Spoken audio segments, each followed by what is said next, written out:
Mesdames et messieurs, bonjour et bienvenue dans ce journal de la Coupe du Monde. Au sommet de cette édition, nous ferons un focus sur le match amical Sénégal-Croatie. Les Lions du Sénégal se sont entraînés hier à huis clos en Croatie. Justement, quel est le profil du prochain adversaire des Lions? La présentation complète de l'équipe croate dans ce journal. Quelles sont les forces et faiblesses au sein de la sélection croate? Décryptage à suivre, mais également nous ferons une présentation tout en chiffres pour avoir une idée précise des atouts dont dispose le Sénégal et la Croatie avant de terminer par un tour d'actualité spécial Coupe du Monde. Voilà pour le sommaire, tout de suite le développement.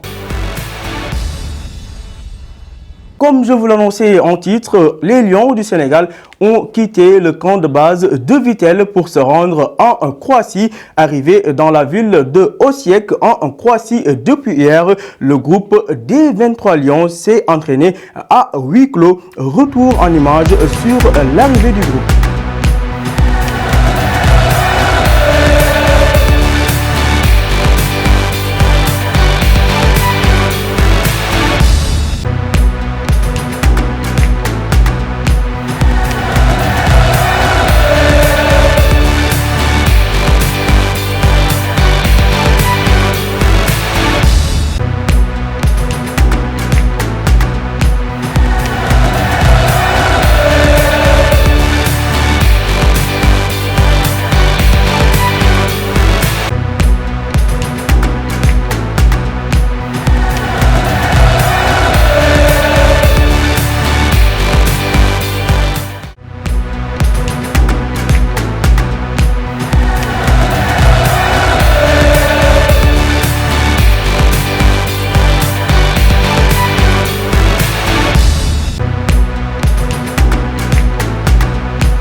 Croatie-Sénégal, c'est l'affiche qui s'annonce ce vendredi 8 juin dans le cadre du match amical qui doit opposer les deux équipes.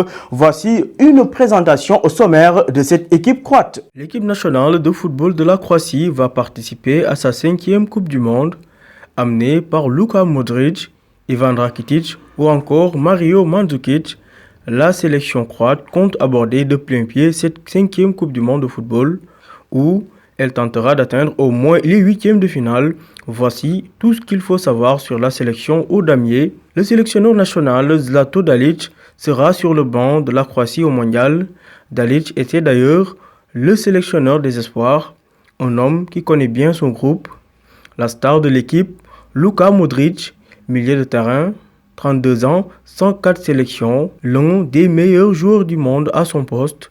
Il sera accompagné de Mario Mandzukic, l'attaquant de la Juventus, Ivan Rakitic du Barça, Mateo Kovacic, également joueur du Real de Madrid. La sélection croate est surnommée les Vatrani, surnom qui signifie en français les flamboyants, mais aussi l'équipe au damier en raison des damiers présents sur son écusson et sur son maillot. Concernant le palmarès, la Croatie n'a gagné aucune compétition européenne, actuelle 18e au classement FIFA. La Croatie ne compte pour l'instant que 4 participations à la Coupe du Monde. Pour cette édition Russie 2018, la Croatie va compter sa 5e participation à une Coupe du Monde. Pour sa meilleure performance, ce fut en 1998, année où la Croatie avait fini sur le podium. Toujours concernant la sélection croate, encore méconnue du grand public malgré son groupe talentueux amené par un certain Luka Modric, la rédaction vous propose en détail les forces et faiblesses de cette sélection. La force principale de cette équipe de football de la Croatie reste à coup sûr la qualité du jeu légendaire des joueurs croates, un football technique, fait de jeux de passe précises, avec des joueurs capables d'imprimer un rythme de jeu élevé, mais également une discipline tactique quasi sans faille. Conséquence, la Croatie est une équipe équilibrée, capable de marquer devant n'importe quelle défense, tout en concédant peu d'occasions à l'adversaire. Aujourd'hui, ce football est incarné par le petit Mozart, Luka Modric, puisque c'est de lui qu'il s'agit. Modric est le dépositaire du jeu de la sélection croate, un joueur beau à regarder jouer sur un terrain, se démarquant par son aisance technique et sa classe naturelle. Si le Real Madrid a glané nombre de trophées ces dernières années, c'est en grande partie grâce au maître à jouer croate Luka Modric. Aujourd'hui, Luka Modric a beau avoir tout gagné avec son club, il espère remporter un titre au moins avec sa sélection avant la fin de sa carrière internationale. À côté de Modric, Ivan Rakitic, milieu du FC Barcelone, l'un des meilleurs à son poste également, sera le lieutenant de Modric au milieu de terrain. Le front de l'attaque ne sera pas à négliger par les hommes de Aliou Cissé, avec des menaces permanentes telles que Marion Mandzukic ou encore le véloce attaquant de l'Inter, Ivan Perisic. Le défaut de cette équipe croate réside toutefois dans sa difficulté à se qualifier ou à faire un bon tournoi lors des grandes compétitions. En effet, c'est presque une habitude pour la Croatie, deuxième de son groupe de qualification derrière l'Islande, avec 6 victoires, 2 matchs nuls et 2 défaites lors des éliminatoires. La Croatie a dû passer par les barrages pour décrocher sa qualification à cette Coupe du Monde édition Russie 2018, opposée à la Grèce lors des barrages. Toutefois, les Lions du Sénégal devront rendre une copie parfaite face à la Croatie ce vendredi 8 juin dans le cadre de leur préparation. Un match amical aux allures de test. Grandeur nature. Que serait une présentation sans chiffres? Nous nous sommes intéressés de près aux récentes performances de cette équipe nationale du Sénégal et de celle de la Croatie. Nombre de victoires, nombre de défaites, nombre de matchs nuls ou encore le nombre de buts marqués ou encaissés par ces deux sélections. Regardez tout en chiffres. Voici quelques statistiques concernant les dernières performances de l'équipe nationale du Sénégal en comparaison à la Croatie. Au classement FIFA, le Sénégal est 27e mondial alors que les Croates occupent toujours la 18e. En ce qui concerne le nombre de participations à la Coupe du Monde, le Sénégal en est à sa 2e participation et la Croatie en compte 5. L'édition 2018 était bien sûr prise en compte. Concernant les derniers matchs des deux formations, la Croatie comptabilise 2 défaites, un match nul et une victoire, alors que le Sénégal traîne encore le pas avec 3 matchs nuls d'affilée contre l'Ouzbékistan, la Bosnie et le Luxembourg. Lors des 10 derniers matchs, le Sénégal a signé 4 victoires, 6 matchs nuls et 0 défaite, soit 40% de victoires et 60% de matchs nuls. La Croatie comptabilise 5 victoires, 2 matchs nuls et 3 défaites, soit 50% de victoires, 30% de défaites et 20% de matchs nuls. Tout cela comptabilisé en termes de moyenne de buts marqués ou encaissés par les deux formations. Les Lions marquent 1,2 buts par match et encaissent 0,7 buts par match, alors que la Croatie marque en moyenne 1,2 buts par match contre 0,4 buts encaissés par match. Pour ce qui est du nombre de matchs joués sans encaisser de but, les Lions du Sénégal ont joué 7 matchs sans encaisser de but. L'équipe croate de son côté a bouclé 4 matchs sans encaisser, ceci étant valable pour les 10 derniers matchs joués par les deux formations. Le dernier classement officiel de la FIFA a été publié. L'Allemagne est toujours au sommet du monde, première, suivi du Brésil, deuxième, la Belgique est troisième. Le Portugal de Cristiano Ronaldo pointe à la 4e place, suivi de près par l'Argentine de Lionel Messi. L'Argentine qui se classe 5e dans ce classement, suivi par la Suisse 6e, 7e place pour les Français. La Pologne pointe à la 8e place, 9e place pour le Chili d'Alexis Sanchez et enfin l'Espagne qui pointe à la 10e place de ce classement officiel de la FIFA. En Afrique, la Tunisie pointe toujours à la première place, suivi de près par le Sénégal qui est par ailleurs 27e au niveau mondial. La RD Congo se classe 3e sur le continent africain. Nous arrivons à la deuxième partie de ce journal de la Coupe du Monde. Parlons un peu pronostic. L'entraîneur de Manchester United, José Mourinho,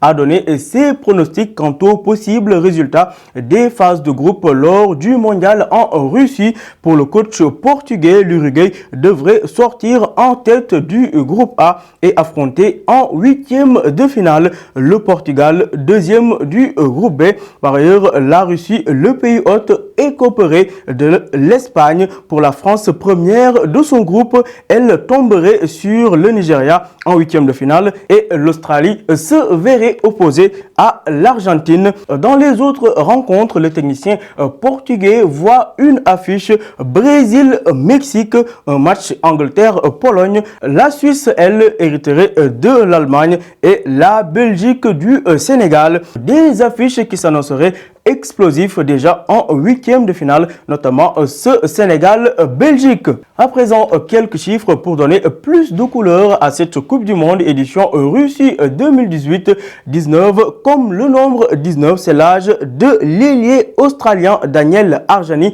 âgé exactement de 19 ans. C'est donc le Benjamin de cette Coupe du Monde de Russie. Le nombre 16, comme le nombre de joueurs évoluant à Manchester City, le club qui a fourni le plus de joueurs lors de cette Coupe du Monde. Terminons avec le chiffre 53. 53 comme les 53 joueurs qui ont au moins inscrit un but lors d'une Coupe du Monde de la FIFA. Thomas Müller est le plus prolifique d'entre eux avec 10 buts marqués lors des Coupes du Monde qu'il a eu à disputer, suivi du Colombien James Rodriguez avec 6 buts, Luis Suarez, Gonzalo Higuaín, Lionel Messi ou encore Tim Cahill ont tous inscrit 5 buts. Toujours concernant les informations au football, l'ancien international sénégalais Diomansy Kamara s'est exprimé sur la tanière. Selon lui, les Lions ont des atouts offensifs réels. C'est la conviction de Diomansy qui a noté la qualité du groupe avec beaucoup de joueurs à vocation offensive que le sélectionneur national Aliou Cissé a convoqué parmi les 23. Le Sénégal a l'une des meilleures attaques du mondial, assure Diomansy Kamara, l'ancien buteur de l'équipe nationale. Selon lui, il ne reste plus qu'à être réaliste devant le but pour avoir une attaque performante. Autre info, Coupe du Monde, l'Iran est la première nation à rejoindre la Russie. En effet, 9 jours avant le match d'ouverture de la Coupe du Monde de la FIFA Russie 2018, la délégation iranienne a atterri le 5 juin dernier en fin d'après-midi à l'aéroport de Vnukovo de Moscou. Pour rappel, l'Iran est dans le groupe B avec l'Espagne, le Portugal et le Maroc, un groupe qui sera donc extrêmement relevé. Ce journal tire à présent à sa fin une info mercato pour boucler. L'attaquant égyptien de Liverpool, Mohamed Salah, ferait partie des projets du FC Barcelone. En effet, d'après les informations du quotidien AS, les discussions entre les deux parties, à savoir Liverpool et le FC Barcelone, auraient même débuté. Toujours selon les informations de ce quotidien espagnol, le club anglais de Liverpool serait prêt à se séparer de son meilleur joueur contre une offre qui tournerait autour de 100 millions d'euros. Après le Real de Madrid qui s'intéresse au joueur sénégalais Sadio Mané, le FC Barcelone semble donc jeter son dévolu sur Mohamed Salah. Affaire à suivre. Voilà qui met un terme à ce journal dédié à la Coupe du Monde. Merci d'avoir suivi. Restez connectés. L'information continue sur Dakaractu TV.